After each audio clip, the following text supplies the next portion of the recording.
తెలంగాణ ఏర్పడదు అనే విషయాన్ని కూడా గమనించాల్సిన అవసరం ఉంది. కాబట్టి తీర్పును మీరు సక్రమంగా వేయాలి. తీర్పు వంకరిస్తే వంకరైపోతుంది, తీర్పు సక్కగిస్తే చక్కగా తెలంగాణ ఏర్పడుతుంది. 17 పార్లమెంట్ స్థానాలకు మీరు ఇప్పటి ఆలోచన చేయాలి. మీ ఇంటి పక్కన ఇంటర్వ్యూలను మీ పక్కలను మీ బంధువులను స్నేహితులు ఆ పార్టీ ఈ పార్టీ అజెండా ఈ జెండా అన్నిటి పాత్ర పెట్టారు.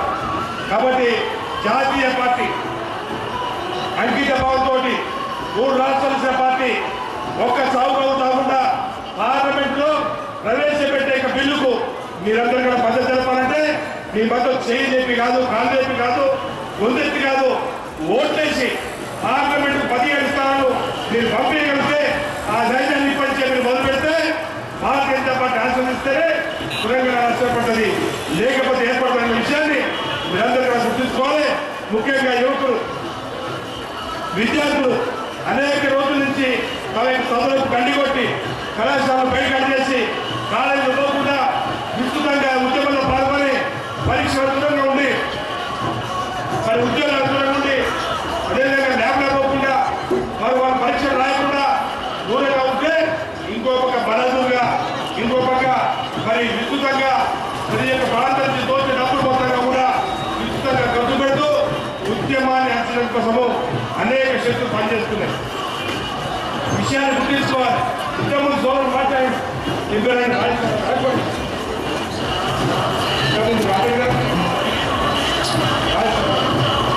సోదరుడు ఉద్యమం రాజేశ్వర మాట్లాడి నేను 29 సంవత్సరాల క్రితం వచ్చినా మద్దతుల కోసం వచ్చినా చెప్పిండు. నేను తెలంగాణ లోపల చెప్పిండు. విశ్వేశ్వరరావు గారి చేతులు నమస్కరిస్తున్నా. ఈ రకంగా దేశం మొత్తం మీద కూడా ఈరోజు తెలంగాణ అన్ని పార్టీలు కూడా తెలంగాణ గ్రౌండ్ చేస్తున్నాయి. ఆనాడు సిపిఎస్ తెలంగాణ ప్రజాసభకి 11 సీట్లు వస్తే చెన్నారెడ్డిపై కాంగ్రెస్ వచ్చేసింది. గత 6 రోజుల నుంచి విశ్రాంతంగా మరి రాష్ట్ర అధ్యక్షులు కిషన్ రెడ్డి గారు మరి తెలంగాణ పోరాటకు రాష్ట్రాన్ని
ఈసారైనా